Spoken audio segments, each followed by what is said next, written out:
Hello, my friends. It is time for another Electric Playground First Five, but this one is a little bit different. This is about games that inspire great rage, games that get you so angry when you're playing them, but you still can't help but keep going back to these games because they're so darn good. And I've got 5 games. I thought about this for a little bit. I tweeted it out. Got some great replies. I'm going to get to some of those in a little bit. But I thought about my list, my first 5 games that get my blood boiling, but I still love to play them. We're going to start with number 5, which is Rocket League, which you can play on pretty much everything. It's a phenomenal game. It's incredibly easy to get into, and I could have gone with any of the other sports sim games, you know, PES or FIFA or Madden or NHL, NBA 2K, or MLB. All of these games are terrific, but there's something about Rocket League. Its accessibility, its cartoony kind of quality, its larger than life kind of mechanics and systems that anybody can understand and get, you know, wrap their minds around and pick up a controller and they can start playing right away. It's only when you've played it for a little bit that the frustrations really start to come out. You know, you'll miss a ball because you've taken a jump in your vehicle and you just don't have quite the nuance with the control that you need in order to really excel at the game, or you get into a match with some random people and some of them might be way better than you and so they demolish you, or some might be not as good as you and you'll see the ball going into your own net often, and you know, a lot of miscues and a lot of mishits that just drive you crazy.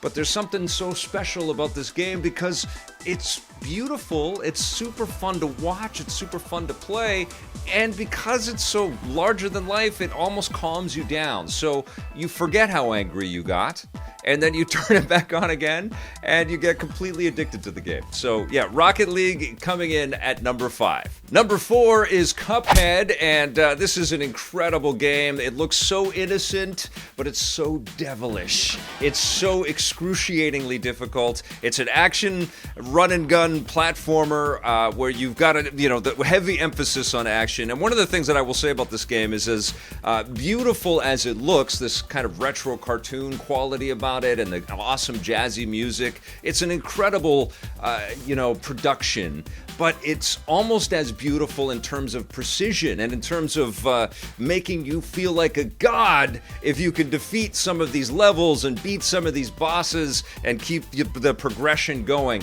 This is a game that, I have it on my Switch and I have it on my Xbox systems, and I constantly go back to it and I play it, and every time I do I'm like, oh my god, this is beautiful. But it takes about 10 minutes before my blood pressure is up here and I'm throwing controllers around and I'm mad at myself, and it is a punishing, humbling experience. But it's one you don't want to miss. You want to dumb down the difficulty, get used to the mechanics, get used to bouncing off of those little pink obstacles and pellets and things. Learn when to use your power-ups, learn how to navigate the sort of systems of the bosses and the routines of the bosses, and just keep trying, and then, notch up the difficulty a little bit, and then watch the game slap you down quite vigorously. But it's an incredible game and an unbelievable accomplishment for Studio MDHR, and I can't wait to see where Cuphead takes us. I love the fact there's just so much Cuphead merchandise out there. I think it's phenomenal. I think it's awesome. I could have chosen from a lot of other action, adventure, platformer, run-and-gun type games like the classic Mega Man games, which were not generous with the checkpoints and were also excruciatingly difficult. In that same vein is the exquisite Shovel Knight, which was crafted with a real, loving homage to classic action platformers. But again, very difficult, very challenging, but incredibly rewarding. Can say the same thing about Hollow Knight, which could also have been in here. There's a game that starts you off underpowered and kind of lost, but then of course you learn a lot of great new skills, and perseverance will be your friend in that awesome game. And then of course there's the recent beloved action platformer called Celeste, which really rewards your perseverance and your ability to learn from your mistakes and your failures and to not beat yourself up about it. It really kind of examines that whole sort of love-hate relationship we have with games like this, and lets you kind of find your peace, in quotations, with games like this. But yeah, extraordinary titles, but coming in at number 4 for me is the unbelievably cool Cuphead. Coming in at number 3 for me is Dark Souls, the From Software, not the original because it was the spiritual successor to Demon Souls, but Dark Souls really kind of legitimized this whole idea of an action RPG that trained you to be methodical, trained you to be strategic, and think about every single encounter. Every encounter that you have within the game could be the end of your run, and you'd have to start again, and you'd have to learn humility. The game was constantly, slapping you down and saying, no, do it again. No, do it again. Making you constantly aware that your progression in the game was not just based on your fighting skills, but your ability to kind of outthink the enemy and to really understand your positioning and your place in every one of these encounters. And, all of the individual battles that you would get into in Dark Souls could be sweat-inducing and stressful, but the bosses took it to a whole other level. But it's also an incredibly rewarding experience, and it's also super influential across the entire spectrum of video games. There are lots of games that aren't anything like Dark Souls, but they've been influenced by Dark Souls. But certainly there's a lot of titles directly lifted from this From Software, who made Demon Souls, and Dark Souls also made the amazing Bloodborne and Sekiro Shadows Die Twice, and then of course the Neo franchise is booming as well. So there, it's like this subgenre that was crafted in the role-playing sphere that has attracted millions and millions of people to it. And I don't think that would be the case without the peerless original Dark Souls, which I have to admit that I suck at these games, and they all get me so angry and so frustrated. And I get into a boss fight in any one, I pick it, Bloodborne, Dark Souls, Sekiro, Neo, and I'm like, Wah! But I go back to them because they're so beautifully crafted. The worlds that are in all of these games, all stemming from the creative success of Dark Souls. So I have mad respect for these titles, and I fully believe they deserve all of the accolades and the adoration that they have earned.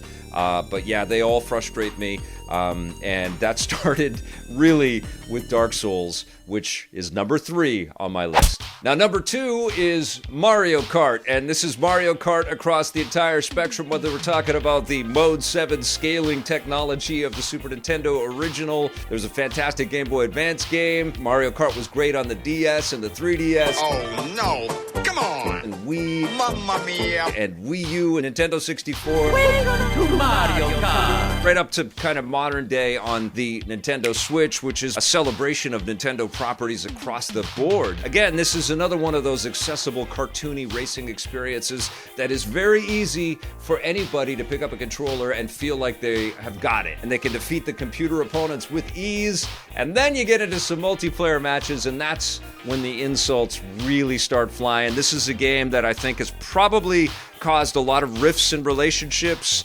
maybe some fistfights, maybe some divorces. This is a game where you could be at the front of the pack, we all know this, and you're just about to cross the finish line, and then your pal / girlfriend / wife / kid has hurled a blue shell at you, and your car is bouncing all over the place, and then somebody else beats you, and you're and you get up and freak out and storm, and then you sit right back down and play it again because it's so tuned and so addictive and so much fun and inescapably charming. And that's the other thing about this franchise. You can sit down with your friends and say, okay, we'll just have a couple races, and then you'll play forever. You'll play it all night, and maybe you'll take a break, but you'll go back to Mario Kart. And that has been true since the beginning. It is still especially true for Nintendo Switch. It's a game that creates rage, but it's from love. It's from unabashed love, and it's from a real connection to these characters and to these properties and this music and these worlds.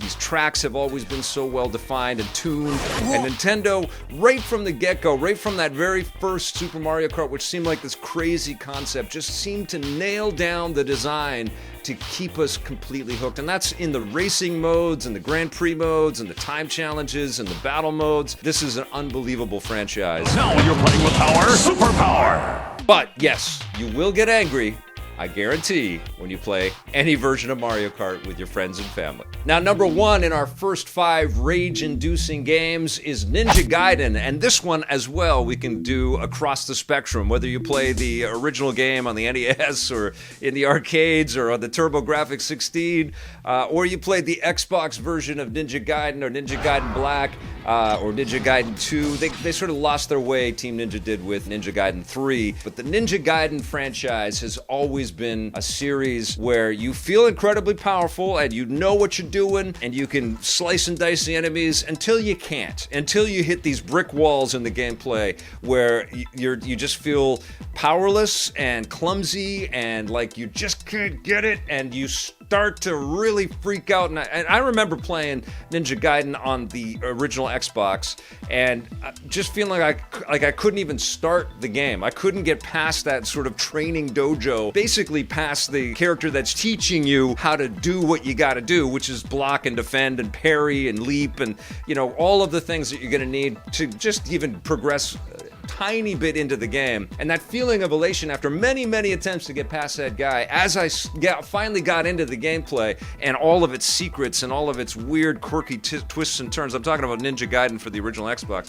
They started to reveal themselves and all of the new technology that was introduced and all of these different directions that the story went into, creating all kinds of opportunities to battle mythical beasts and creatures and enemies with awesome weapons. And, you know, I was in blimps for a while. It was just such a cool experience, but it took forever to kind of grind through and I sort of look within myself and not get too angry with myself as I was playing that Ninja Gaiden game. And that's true even for the classic 2D games, which were very much about timing your slices and timing your projectile throws so that you could progress, because it was so pixel precise, the tuning and the back and forth gameplay. They kind of set the tone, you know? And in fact, I mean, you could really look at the play style and the dynamics of Ninja Gaiden across the eras as almost being influential on the Souls games and taking a little bit of those lessons, that it wasn't just as quickly as you could press the button, hacking and slashing and just driving forward into bad guys. You had to be strategic and be smart with your tactics in order to defeat bad guys and keep progressing into these games. And I feel like those must have been quite influential on the developers of From that were working on Demon Souls and then Dark Souls. And then of course the Neo games have kind of picked up the baton right from there. But yeah, Ninja Gaiden as a franchise, I would say, is the #1 most infuriating, rage-inducing experience that you can play in video games. So there you go. Those are my first 5 rage-inducing games, and I definitely want to hear from you guys. Let me know in the comments below the games that infuriate you, that get you possibly to bust controllers and swear like truckers. And of course, I asked this question to people on Twitter, and I got some fantastic replies. We got one from Ryane76. Nothing is more maddening in games than the ones from the 80s and 90s. Mega Man, Ninja Gaiden, Super C, Ghosts and Goblins, hashtag NES Classics. Yeah, they were about, I mean, that was sort of the great connection to the arcade experiences back in the day, which, you know, arcades were, they were brutal. You'd pop in a quarter and you weren't meant to last for a long time. They wanted another quarter out of you. And so a lot of games that made it to the NES and to, you know, early systems back then were built on those same principles. It was, you know, do it again, start over, do it again. They weren't especially long either, right? Because they were meant to have you fail and fail often. Brent Molina, 23, who works at USA Today, said Madden. It's not even close. And I think this is one of those games where if you're addicted to a game like Madden, a lot of people are, they play it all the time and they play with their friends and it gets heated, you know, or they'll play in online matches or they might put some money down on it, and I think a lot of people just get incredibly fired up. And you know, I'm certain some tables are overturned and some controllers are chucked, and then people go right back into the game and try it again. Jerry Rolfson writes, he's a friend of mine actually from going way back. He says, golf, no question. I know that's not what you meant. So he's talking about real life golf. So you're not in the correct category here, Jerry, but we understand you. And certainly there have been many golf video games that have been incredibly infuriating over the years. All right, this one's pretty great. This is from Baskinator. Says, The Sims, stop f***ing crying and just go to the goddamn bathroom. Yeah, you can get a little bit frustrated with your Sims who just seem so stupid and so incapable of taking care of themselves. The thing that I've always noticed about The Sims is that I have that sort of meta kind of realization where I'm like, I'm doing their laundry and their chores and I'm making sure that they're happy and healthy and they're taking care of themselves. But what about my real life? I always have that sort of real moment of like, what am I doing? Why am I spending so much time in this game? Billy Harper 73, who works at Sucker Punch, I guess he's working on Ghost of Tsushima, says, the ones I work on, with a crying, happy face. And I guess it must be kind of stressful and rage-inducing to try to finish some of these massive games. I can't even wrap my head around the idea of having, 200, 300, 500, 1,000 people all working together to complete a massive scale project like that. It must be so much stress so often, and then also great moments of elation, and it must feel amazing to launch, almost like this ship that you have constructed together, your army has built together into the waters of the world to see how it floats, It must be crazy. We feel for you, Billy Harper 73. Can't wait to play the new game. Jake James Lugo says, playing any Call of Duty multiplayer could cause for some real frustration. When you first spawn and get shot immediately as you take a step, that can really bring out the swearing from anyone. Everybody watching this knows exactly how you're feeling, JJ. That is an incredibly frustrating moment in any online multiplayer shooter. Lots of people are appreciating that, playing Fortnite or Apex Legends or Warzone right now. But yeah, like that's historically a tough thing to get right in the balancing for multiplayer online shooters. I don't quite know how you fix that other than through practice and repetition. And honestly, that's how you fix the rage that you feel for any of these games. You just got to keep at it and not get too frustrated with yourself and keep trying these things. But yeah, online shooters where you spawn and die right away, we all hate that.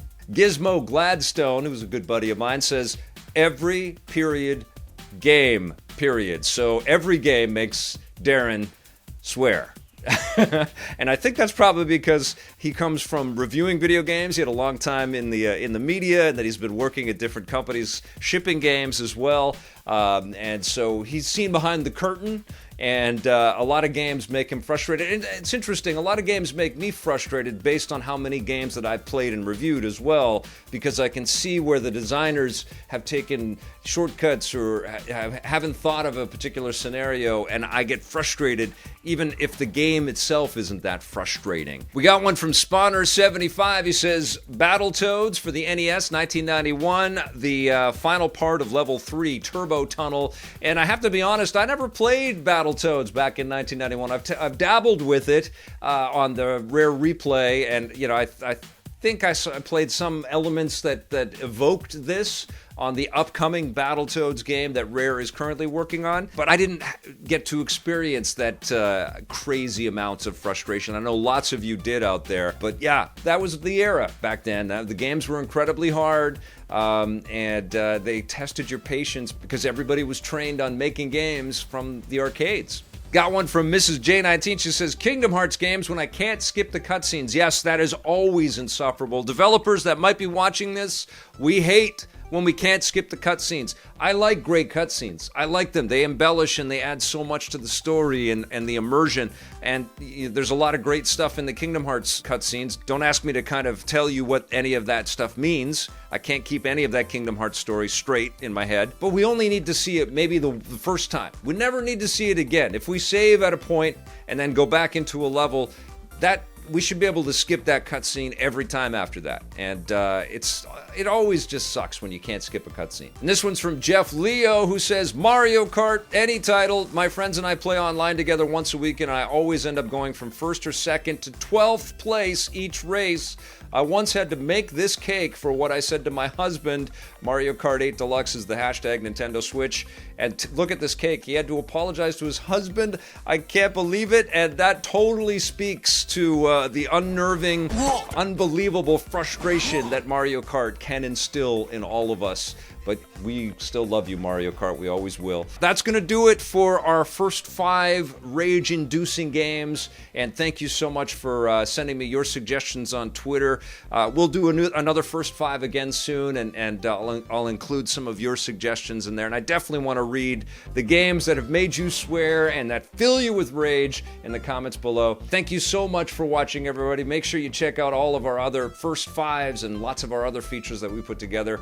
We'll see you soon, and until then, play forever.